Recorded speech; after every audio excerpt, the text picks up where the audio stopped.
Tahapan seleksi P3K ini yang tidak bisa terpisahkan. Yang pertama adalah seleksi administrasi untuk menilai kesesuaian berkas lamaran yang diunggah pelamar dengan ketentuan yang dipersyaratkan pada jabatan yang dilamar. Bapak Ibu, ini yang menjadi pintu utama juga gitu. Jangan diabaikan pada seleksi administrasi. Yang kedua adalah seleksi kompetensi. Menilai kesesuaian kompetensi manajerial dan sosial kultural yang dimiliki oleh pelamar dengan standar kompetensi jabatan. Seleksi kompetensi dilakukan dengan mempertimbangkan integritas dan moralitas yang dilaksanakan dengan wawancara berbasis komputer.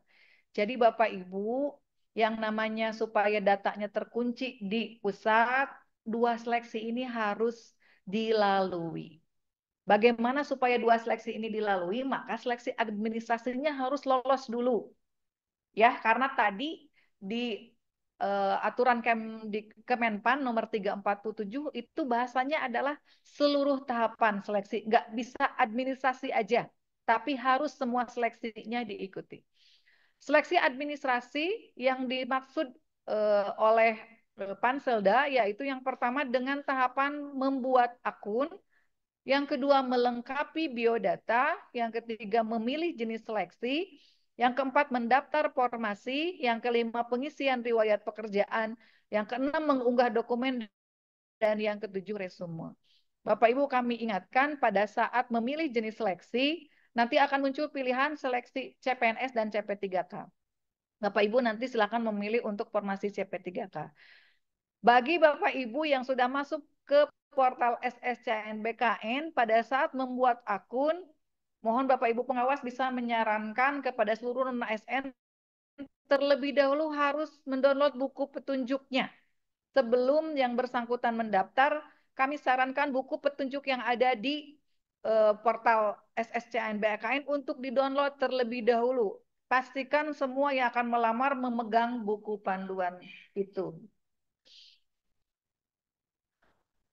Selanjutnya, nah ini mohon disimak baik-baik Bapak Ibu agar meminimalisir membludaknya pertanyaan teknis kepada kami yang ada di Dinas Pendidikan. Untuk yang dokumen persyaratan, yang pertama hasil pindai scan berwarna bukan hitam putih dari KTP asli atau surat keterangan kependudukan yang dikeluarkan oleh Dinas Kependudukan. Bapak Ibu untuk berbicara kualitas kami sarankan jangan dipoto ya, tapi di-scan menggunakan mesin scan. Apabila ada yang hilang KTP aslinya dan hanya melampirkan KTP fotokopi maka dinyatakan tidak lolos administrasi. Jadi Bapak Ibu yang hilang KTP-nya segera harus meminta surat keterangan dari Disduk Capil. Pastikan berwarna, bukan hitam putih ya. Ini sudah sangat jelas. Bapak Ibu kami ditegur oleh BKPSDM, sebelum adanya sosialisasi ini sudah ada pelamar dari jabatan guru. Dan yang dilampirkan adalah fotokopi KTP. Dari situ saja sudah gugur. Nggak bisa lagi membuka dokumen yang lain. Ya. Bagaimana kalau sudah terlanjur? Sudah nggak bisa lagi. Yang sudah mengupload dokumen itu sudah dikunci lamarannya dan tidak bisa menggunakan akun berikutnya. Jadi mohon hati-hati kepada semua rekan-rekan non-ASN dalam hal mengupload dokumen. Ya, pastikan dokumen KTP adalah asli bukan hitam putih. Yang kedua, pas foto berwarna berpakaian formal terbaru, tampak depan berlatar belakang warna merah. Beda warna aja tidak lolos administrasi. Wajah pada pas foto harus terlihat jelas karena akan digunakan dalam proses pencocokan wajah oleh sistem ketika registrasi peserta seleksi kompetensi. Perbedaan wajah pelamar dengan wajah pada pas foto akan membuat sistem kesulitan dalam proses pencocokan wajah. Ini jelas sekali penjelasannya. Jadi Bapak Ibu di fotonya latar belakangnya merah. Pakaiannya formal. Kalau kemarin disetujui pakaian formal bagi laki-laki adalah kemeja berkerah.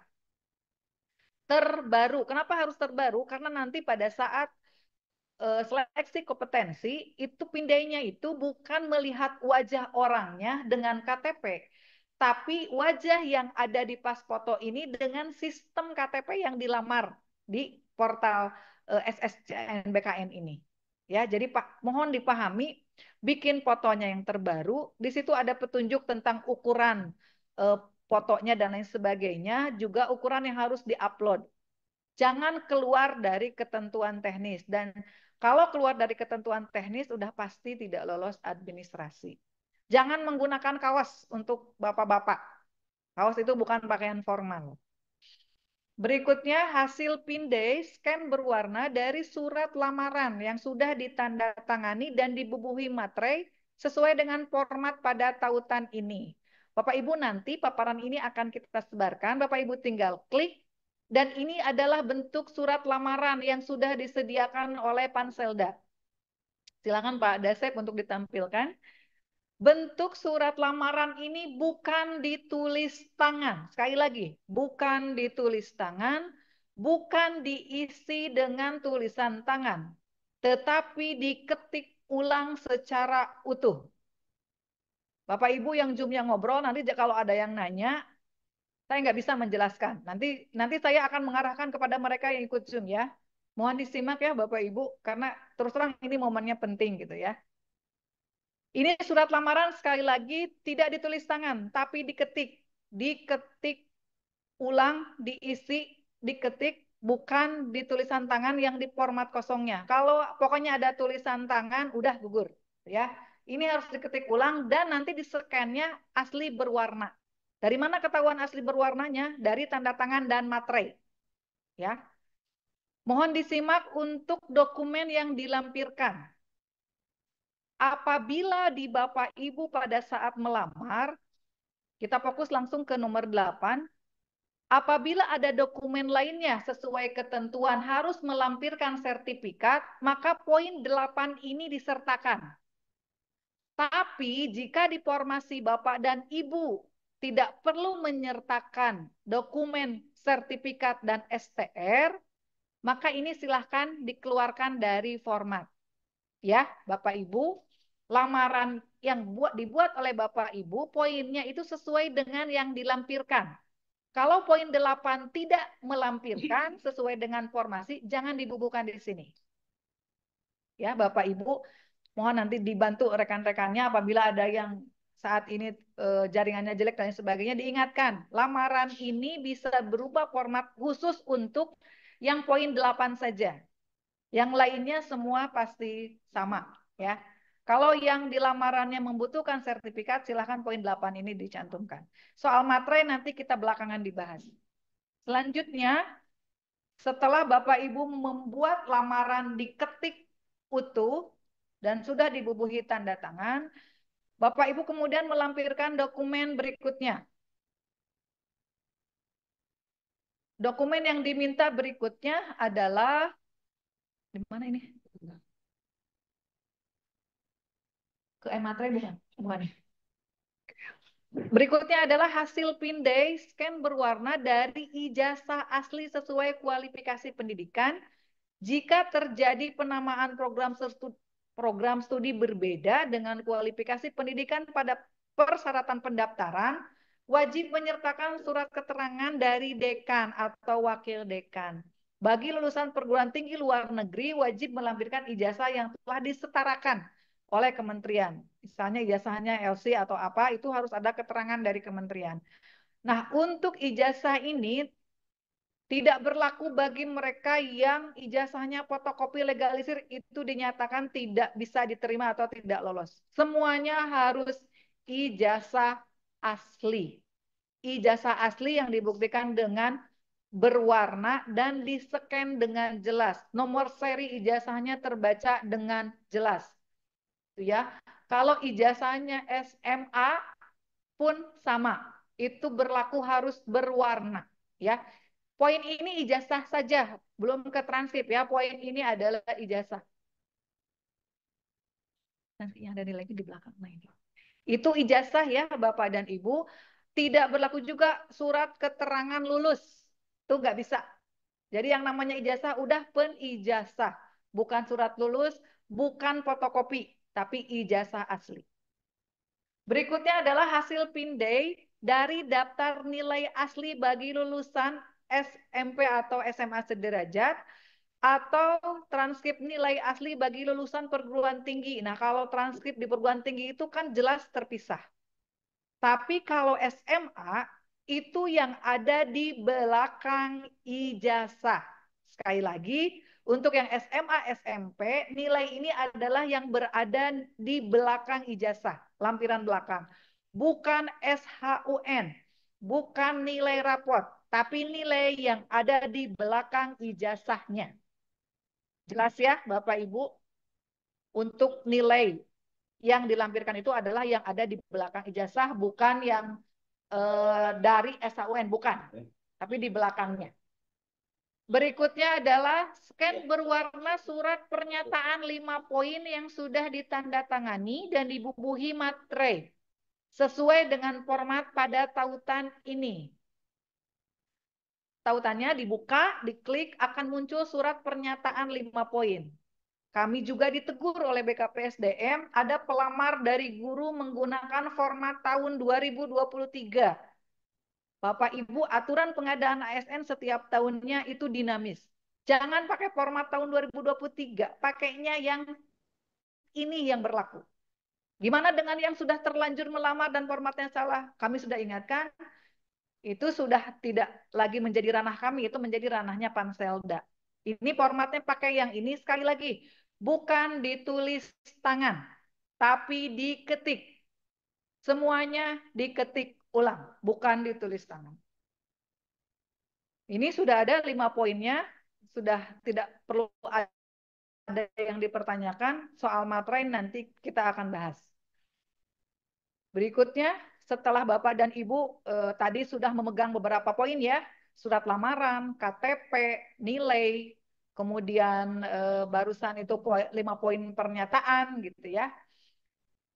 Pas foto itu sudah. Berikutnya adalah, nah ini yang harus dibedakan, Bapak Ibu mohon fokus, dibedakan untuk mereka yang melamar di formasi guru dan teknis, ada 2 perbedaan format.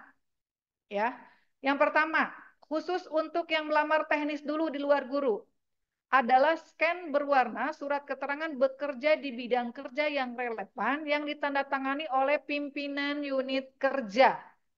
Pimpinan unit kerja yang di sekolah itu adalah kepala sekolah. Pimpinan unit kerja yang ada di perangkat daerah itu adalah kepala perangkat daerahnya. Sekali lagi, ini untuk mereka yang ingin melamar di teknis. Ya, yang melamar di teknis formatnya ini. Surat keterangan bekerja. Untuk guru, tidak ada surat keterangan bekerja karena sistem sudah terintegrasi dengan Dapodik. Jangan bertanya bagaimana dengan mereka yang ada di portal non-ASN tapi tidak ada di Dapodik. Kalau yang tidak ada di Dapodik, artinya sudah dipastikan tidak bisa melamar di formasi guru. Meskipun ada di portal BKM. Ya, karena surat keterangan bekerjanya terintegrasi dengan Dapodik. Pada SEP, mari kita tampilkan surat keterangan pengalaman kerja khusus untuk mereka yang non-guru. Yang teknis, Pak. Yang teknis dulu. Oke, untuk yang teknis silahkan nanti diklik. Akan muncul surat keterangan yang menandatangan adalah pimpinan unit kerja. Contoh, untuk operator kecamatan akan melamar di formasi kecamatan. Maka surat keterangan pengalaman bekerjanya itu dari sekolah tempat dia bekerja. Bukan meminta ke kecamatan, ya. Contoh, saya saat ini sebagai operator kecamatan Cisaat mau melamar di formasi SMA di kecamatan Cisaat. Saya akan meminta pengalaman bekerja saya. Kalau di situ ekskorian mungkin nanti bisa disesuaikan ya. Kalau dia aktifnya di sekolah, maka mintalah surat keterangannya dari kepala sekolah. Bukan meminta surat pengalaman ke kecamatan, bukan. Tempat dia bekerja. Surat keterangan pengalaman kerja itu akan gugur ketika Bapak Ibu pengalamannya kurang dari 2 tahun. Jadi pasti yang di portal BKN non-ASN itu pasti semuanya di atas 2 tahun. Gimana dengan jabatan yang dilamar? Misal mau melamar ke perpustakaan. Misal mau melamar ke perpustakaan, tapi kan nggak punya pengalaman sebagai arsiparis, tetap Bapak Ibu mencantumkan sebagai non ASN bekerja sudah berapa tahun, ya? Sudah berapa tahun menjadi non ASN yang berkaitan dengan kearsiparisan meskipun hanya sebagiannya. Contoh misalnya saya mau melamar di tadi ya, di SMA, di kantor kecamatan, tetapi saya selama ini pengalamannya di SD. Nah, di SD-nya aja yang dicantumkan berapa tahun. Misal dari tahun, di situ kan muncul bulan dan tahunnya kalau tidak salah ya. Nah, di bawah telah melaksanakan tugas yang relevan dengan jabatan yang dilamar. Nah, jabatan yang dilamar ini lihat edaran Panselda. Tadi, kalau yang dilamar itu adalah penata layanan operasional, atau yang dilamar itu adalah pengadministrasi perkantoran, atau yang dilamar itu adalah guru ahli pertama bahasa Indonesia. Itu yang dicantumkan di situ misalnya. Oh, kalau guru kata nggak ada ya di Dapodik, tadi lupa. Guru nggak pakai ini. Catat ya, ini untuk teknis sekali lagi. Contoh jabatannya, operator layanan teknis, penata layanan operasional, pengadministrasi perkantoran, pengembang teknologi pembelajaran. Itu adalah nama jabatan yang ada di Panselda. Ya, silahkan dicek, diisi nama jabatan yang dilamar. Ini contoh ya, ini contoh. Pada saat nanti dibuang ya. Contohnya nih, pengadministrasi perkantoran, ini ijazah SMA. Diisi nama jabatan yang dilamar. Selama berapa tahun dan berapa bulan. Nah, ini yang dicantumkan adalah pengalaman Bapak Ibu sebagai non ASN. Itu nggak masalah. Kalau di sini terbukti kurang dari 2 tahun, maka kemungkinan Bapak Ibu mungkin di seleksi Panselda ini bisa gugur kalau yang bersangkutan tidak bisa membuktikan 2 tahunnya gitu ya, Bapak Ibu. Sampai dengan tanggal berapa gitu pengalamannya. Ini muncul tanggal. Kalau di surat keterangan bidang kerja yang relevan ini muncul tanggal. Berikutnya setelah surat keterangan, Bapak Ibu juga harus melampirkan scan dokumen surat keterangan aktif bekerja. Yang tadi kalau aktif bekerja hampir sama, cuman kalimatnya, nah ini terhitung sampai dengan tanggal aja. Ya, ini contoh. Ini kalau yang bidang relevan, yang aktif bekerja, Pak Dasar silakan ditampilkan. Oke, ada perpindahan ini ya. Jadi 2 dokumen ini khusus untuk pelamar teknis. Khusus untuk pelamar teknis, bukan guru. Bapak Ibu guru abaikan contoh ini. Bapak Ibu guru abaikan contoh ini. Ini khusus untuk pelamar teknis yang mau melamar di jabatan selain guru.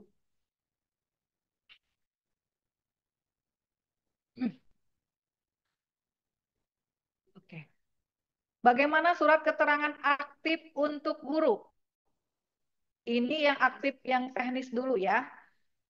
Nah, ini yang aktif teknis itu hanya begini formatnya.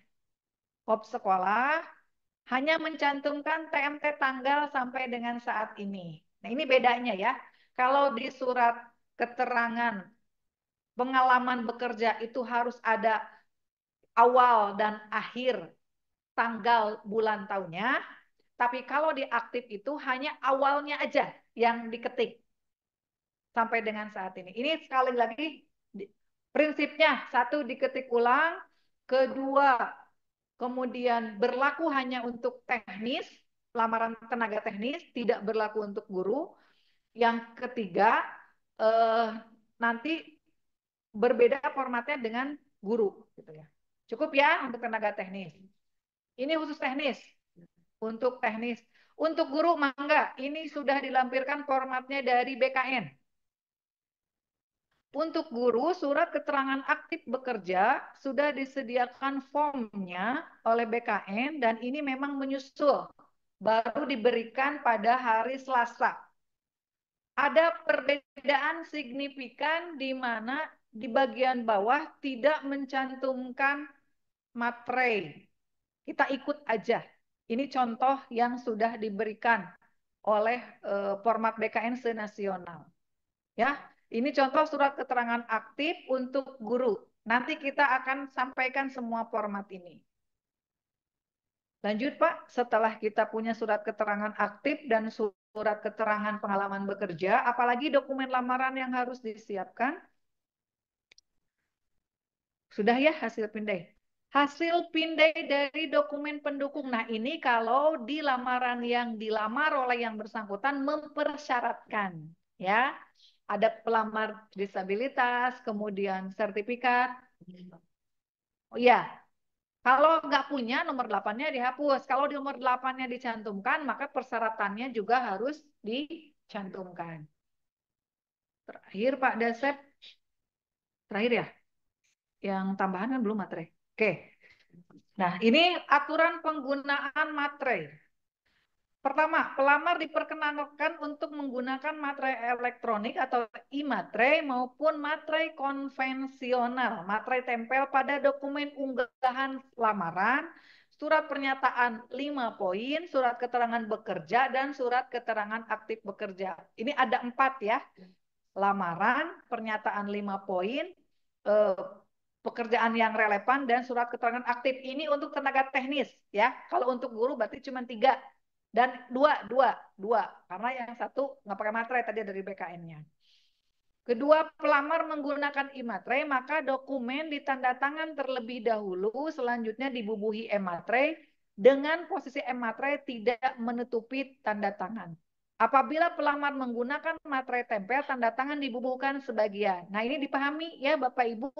Kalau Bapak Ibu mau menggunakan materai tempel, baru materainya dulu ditempel, tanda tangan, bubuhkan sebagian tanda tangannya. Ini mah sudah sering.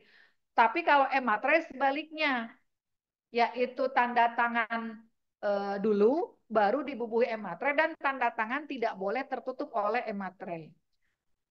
Baiknya bagaimana? Baiknya Bapak Ibu saja. Kalau ternyata menggunakan e-materai, kesempatan atau hambatannya lebih banyak, maka silahkan pilih yang konvensional. Jangan yang menyulitkan. Berikutnya, pelamar yang pada dokumen sebagaimana tersebut poin A menggunakan materai palsu atau menggunakan ulang materai yang pernah digunakan sebelumnya, maka dokumen tersebut dinyatakan tidak sah. Jangan sampai nanti ada anggapan dari si verifikasi dokumen lamaran temu modal kasarnya gitu ya. Kenapa? Kejadian. Di tahun 2023 ada pelamar yang memindahkan materai dari surat pernyataan sebelumnya ke surat pernyataan yang lain. Materai konvensional pada saat di-scan ada kode serinya tersendiri. Sistem akan menjawab materai itu sudah digunakan. Jadi Bapak Ibu pastikan beli materai dulu, bukan memindah-mindahkan materai yang sudah dipakai. Ya, jadi kalau memindahkan materai sudah pasti tidak lolos administrasi. Jelas untuk penggunaan materai lebih aman misalnya konvensional lakukan. Mau yakin dengan e-materai boleh. Terakhir, informasi tambahan, berdasarkan hasil koordinasi dan konsultasi lanjutan, kami sampaikan bahwa formasi jabatan yang memperlihatkan kualifikasi pendidikan SLTA ternyata dapat dilamar oleh ijazah SLTA sederajat. SMA, SMA, MA, paket C. Selanjutnya mengingatkan kembali bagi lulusan SMA yang diunggah adalah daftar nilai yang berada di belakang ijazah. Bukan SKHUN, transkrip nilai, nilai per semester atau rapot, jadi daftar nilai yang ada di belakang ijazah saja. Mohon diperhatikan. Kenapa ini informasi tambahan? Karena dari panitia administrasi sudah ada pelamar yang masuk dan ini sudah dipastikan gugur. Kalau yang di-uploadnya itu nilai raport. Bapak Ibu, memang betul ada masa sanggah. Masa sanggah tidak digunakan untuk memperbaiki dokumen, itu tidak. Masa sanggah itu hanya diberlakukan pada saat yang bersangkutan memiliki dokumen yang biasanya kalau kemarin dicontohkan, misal pada saat mengupload itu nomor serinya tidak terbaca sehingga misalnya tidak lolos administrasi gitu ya. Dia kemudian memberikan sanggahan membawa dokumen ijazah asli. Nah itu biasanya ada argumentasi dari Panselda dan yang bersangkutan. bukan merubah dokumen. Masa sanggah itu bukan merubah dokumen. Orang yang salah upload dipastikan tidak bisa merubah uploadannya yang sudah dikirim. Jadi pastikan Bapak Ibu sering mengecek secara berkala resume pada saat melamar. Sebelum resume itu, di resume akhir itu ada checklistan yang berwarna hijau. Kalau dari checklistan itu misalnya ada 8 dokumen, tapi yang baru muncul 5, artinya Bapak Ibu kembali lagi ke dokumen sebelumnya. Gitu ya.